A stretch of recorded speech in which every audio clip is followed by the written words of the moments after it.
المجتمع الدولي في مجال الصناعة النسجية وضع مجموعة من القوانين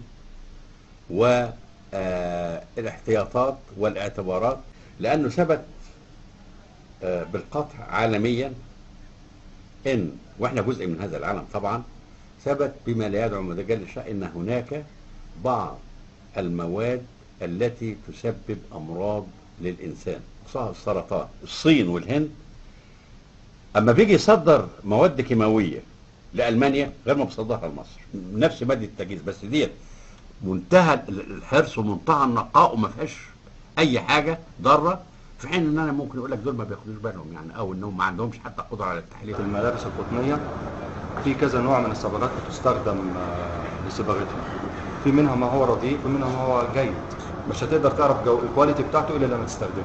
نفس درجة اللون ثابتة، مفيش تغير في اللون، ما بيأثرش على الملابس التانية لو حصل عملية ووشنج ليها أو غسيل ليها.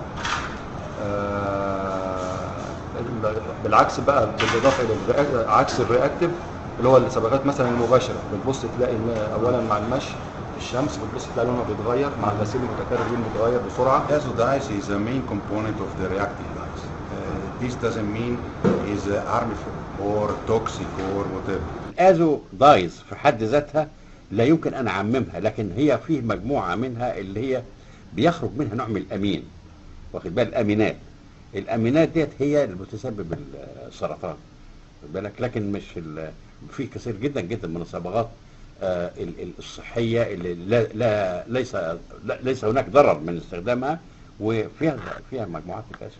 المواصفه الجديده برضه بتبدا من حيث انتهى العالم في الصبغات، وبنحظر استخدام الصبغات التي لها اثر مضر سواء على الانسان او على البيئه.